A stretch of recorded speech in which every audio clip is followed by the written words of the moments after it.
So George, Sing Sing, not to be confused as a sequel to the animated film Sing, based on the logic of our Beetlejuice thing. No, this is a film directed by Greg Quidar, starring Coleman Domingo as Divine G, who plays a man who's been imprisoned for a crime that he didn't commit. And he spends a lot of his time in prison at the RTA, which is a theatre company that operates within the prison.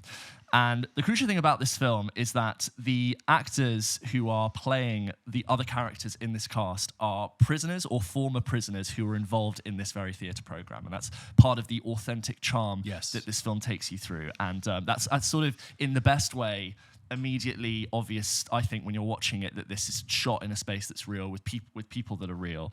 And also the the fact that Coleman Domingo. I was going to say that I'm so sorry, James. I've interrupted you, and I actually forgot my point. Go on. Not at all. And then they've just finished their recent play, and they're in the process of figuring out, well, what should we do? They usually do things like Shakespeare or take on some sort of stuffy classics, or Divine G has usually written something in his spare time, and they bring in some new people into the group. One of them being Clarence McLean, a guy.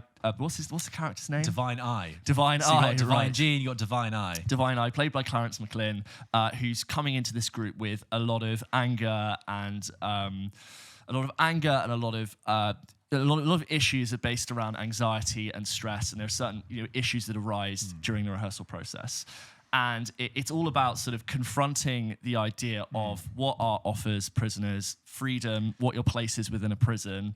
Yeah, and I was just going to add, if you finish your points there, I was just going to add as well that it's, even though the trailer might say based on a true story, it's more like, it's not a true story, it's about real people and real experiences. I think that they've kind of woven this thing together. So there are ingredients that are truthful there. And a story that's coming out like sort of next to this film is that reoffending rate for prisoners is really high. It's something like 80% of people who go into prison are set to return to prison. But I think people who are members of this group, that rate cuts down to 3%. Yes. And it's this idea that if you're able to connect with art, address feelings, work within a group to build something and make something, it changes the way you conceptualize sort of your incarceration. And it's called Sing Sing, just to explain, because I thought Sing Sing was slang for meaning prison, but it's actually a facility in upstate New York. I did on know the that. Hudson River. I thought theatre. Yeah, no, same, but it has a nice little double meaning, doesn't it, with Sing Sing plus the name of the facility, and shot partly there and other places, and shot on very gorgeous. Sorry, James. Yeah, no, that's it. Sing Sing, George. We both saw it over the weekend. How'd you get on with it? Adam and I went to see it on Friday night. Took ourselves a little date night to see Sing Sing, and I think it's probably one of my favourite films of the year. Really? I think it's a beautiful film. Yeah. Absolutely loved it. I thought it was fantastic. I kind of held me in its only hour 45 run time in this sort of simmering emotional state for the whole time. And I was watching the film.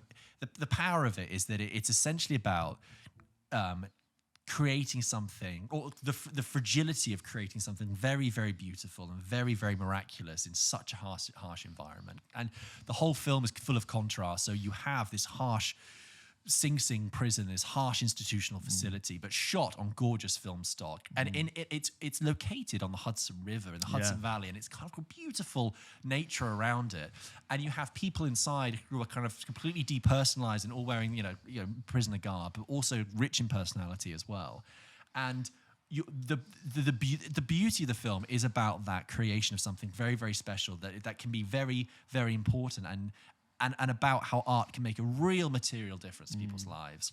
And I just kind of watched it, and I felt like it was watching a very poignant tightrope walk, because you're watching people on the cusp of either being lost to themselves or either finding themselves. And I actually watched it not knowing anything about, not really the play, the film, but I had no idea about the kind of extra thing of some of the actors being, involved in the story, were former prisoners or prisoners themselves. Like, that was completely new to me, and that was a wonderful surprise getting towards the end. You see, they're credited as themselves, yeah, which is really nice. Do stay for the entire credits to fill that in. I thought it was just so brilliant, and what I loved is the audience I saw was completely enraptured too. It's the only film I think I've seen with a general public where basically everyone stays to the end. That's what I found interesting. Right, I'm talking to like the boilerplate, lights come up, everyone is still in the room, not like people are filing out. I think Coleman Domingo is becoming one of my favorite actors working today. His performance in this is so wise and so astute and so he's wise and confident and erudite and loves. He's playing a playwright, but also he's incredibly fragile. And he has this great parallel structure story with Divine Eye. And as Divine Eye becomes increasingly involved in the theatre program, Divine G, Coleman Domingo's character, also follows a different arc, and they kind of intersect. And seeing how originally what you thought was a very sort of, composed, erudite person, underneath being someone who's actually just holding it all together desperately and is very, very fragile. And it comes again back to this whole thing about fragility. You have Paul Ratchie playing the kind of overseer, the kind of, he's not a prisoner himself. He runs the theatre program. He acts as their director. And it's one of the times where I've thought your casting is perfect, because just even before you've said a word, your casting tells me so much about your character. I already know exactly who that person is. I know exactly who you are. I see him and I see a guy who's been doing this for 20, 30 years, who may have once been a prisoner himself. Dealing with difficult personalities, fiery tempers, different energies, and trying to make like someone who looks incredibly hard on the outside, but he's got these very tender eyes and understanding. I mean, there are so many scenes that I could just like hand pick and say, I love that scene for what it did there. I love what they were going with. It's kind of what I love is that, I think it'd be very easy for a film like this to really tip over into Oscar baity schmaltz. But I think the whole real life element to it, the fact that it's based on real experiences, kind of holds that back.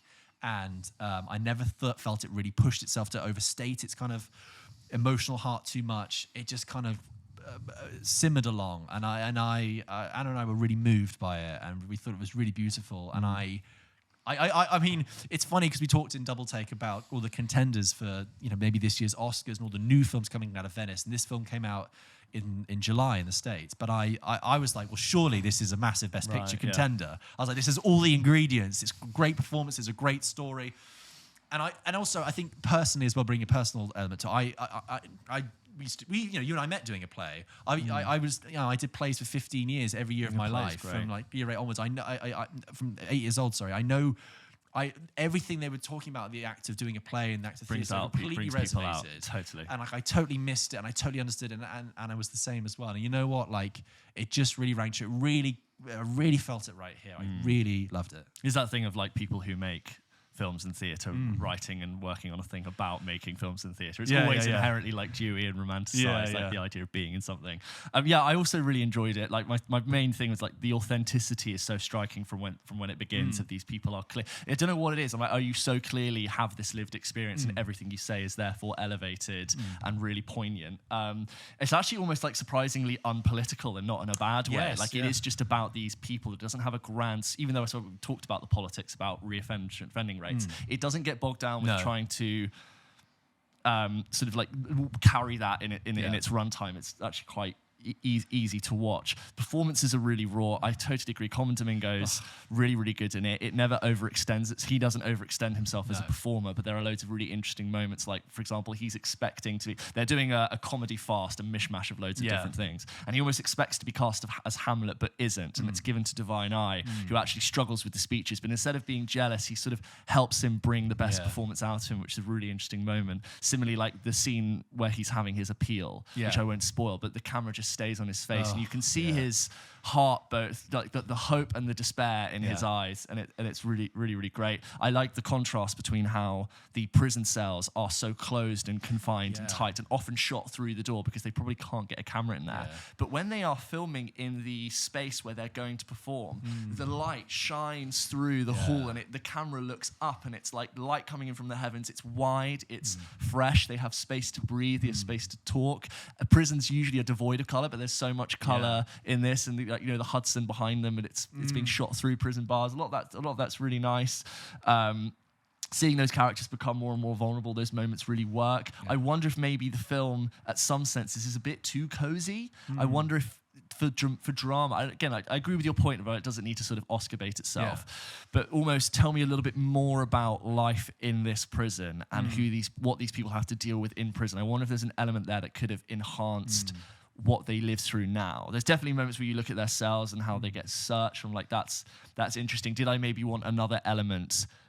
Because I've not been to prison. The film cocoons itself. It's because it's about this community in the about RTA. literally very specifically about that. And in the beginning, when we meet Divine Eye, you get the sort of prison yard, and you see a little bit more of the dynamics of who is who and why they're there. And obviously, these are real life people playing themselves, so you don't want to add drama where there isn't there, but maybe some of the other characters could have had a little bit more to them, I guess, to sort of bring that message home. That's the only thing I wondered, is it a bit too cozy and a bit too sweet? No, I think that's fair. I mean, I wonder if the counter argument is that they would say there are endless number of films about the harsh life of prison and show prison as a brutal, terrible place. It's almost like the audience has already knows that. We know what's happening outside the window without having necessarily seen it. Yeah. I'm wondering if they're using that just sort of as a subconscious thing or subliminal. I think that, the first time we see Divine Eye, he gives this in the yard, because they have a list of people who want to join the theatre programme. And they think, okay, well, let's go speak to him. So they go in the yard and they see him and they watch him. And he goes and gives this guy a massive dressing down. Yeah. And then it's a sort of really tense experience. And then when he meets them afterwards, it's like this idea that you realise he's been playing a role himself in who he's meant to be in the yard. And his performance is so different to Coleman Domingo's as well, which is partly informed by, obviously, Coleman Domingo is a veteran actor who's been acting for 20, 30 years. And Clarence Macklin, who plays Divine Eye, is a former prisoner who came through the RTA. But their performances completely work, and just seeing them gel together. There's a scene where, I don't want to spoil too much, I'm just talking about the moments that stand out. There's a scene with Coleman Domingo again where he's talking with his cellmate on the other side of the wall. And he just sort of realised that he sort of mentioned something in his past. He says about how he used to do ballet, and then he was teased for it, and he sort of thinks, what happens if I had done that? What happens if I'd stayed? And what I find interesting about that scene is that, yes, even though there is a narrative in this about, a plot point about the clemency appeal hearing, it is not a film about criminal injustice in that respect. There are films that are solely about appeals, and there are obviously, it echoes many real life cases. But it's like, we know that's happening, and then having a little scene where he thinks about, the opportunities that if he had taken or if he'd been given, and like if that scene about him not doing ballet is about how society views certain things, and actually if we had more open-minded and let men do that, I just like it all stacks up. There's a particular moment which I thought was really interesting, specific to this story, when Divine Eye's on stage and they're rehearsing, and someone walks behind him, and he really doesn't like when people walk behind him, because has sort of an anxiety about the prison yard. If someone's walking behind him, they're going to attack him. So he gets really stressed, and it becomes this confrontation. It's sort of like, well, that's the blocking, and it's like, it's a barrier that he has to overcome. And that's such a specific thing that I think if you don't work with prisoners or you haven't been to prison, you really wouldn't understand. But that was really well detailed as a paranoia that he would have to overcome to do the play, letting your guard down, but at what cost? And I think the one thing I would say, the benefit of the sort of the focus on the group for so long, is that you do come to know these 8 people, or how many people they are, like you would do a company of people you're doing your own play with. But by the time we get towards the end of the film, you're thinking, I kind of know the dynamics of this group and who's bringing what, even though it's quite understated in some areas. I loved it. I thought it was beautiful and wonderful, and I really encourage people to go and see it as well. I was very last week I went to the cinema every single day. I felt very, very lucky. And I feel very lucky to have seen Kneecap and Sing Sing in 1 week. 2 films that are kind of bold and different and energetic. And you know what? Coming out of Sing Sing, it made me feel about films like Beetlejuice, and basically any sort of rehashed hollow IP. It made me think of all those films as so hollow, and because this film had such heart, it will make your soul glow. That's what I think. Sing Sing, I really did feel it. Glowy film, literally, by the way it looks. Oh, it's gorgeous. I want to just read out an email we've had as well about Sing Sing from Daniel. Daniel writes in and says, "Hey guys, hope you're having a wonderful day. I am mere moments out of just seeing Sing Sing, the new film starring Coleman Domingo." I like that you just immediately grabbed your email machine to send us. I like that we are the first people you want to reach, and it is kind of that film you want to tell people about. Daniel says, "I was incredibly moved by it and loved its mix of reality and fiction, with most of the inmates playing themselves in the film. I was wondering if there are any other films that use this effect of blurring reality and fiction that you love, i.e., Kneecap, Reality, Heaven Knows What, Anyway, love the podcast. Always looking forward to hearing it. I think that's a really interesting point. And there's some really interesting sort of subgenre of stuff. So yeah, Kneecap by comparison, that's what made that interesting, is that they're playing themselves, obviously in a more hyper-fictionalized version, but like, again, and something that at the time I wasn't aware that actually was Kneecap playing Kneecap, and that works. And in reality, like, the dialogue in that film is so good because it's real. It's it is the transcript. That's why the transcript. dialogue is like phenomenally tense. I think you can have some really great dramatic results by doing that. I mean, I know when I've not seen this film, but Clint Eastwood made a movie called The 1517 to Paris, I think it was, and it was about the time that the terrorist attack on the Eurostar was foiled by these American tourists. They ended up actually being American army veterans. Very interesting story. The film apparently is not very good, and apparently the reason the film's not very good is that he cast the guys who actually were there, the 4 men who actually stopped the terrorist attack, as themselves in this role. And funnily enough, yes, they're army veterans. Yes, they were very good at stopping a terrorist attack. Acting, not so much. So there are ups and downs. It's a hard one to recreate, I think, as a moment.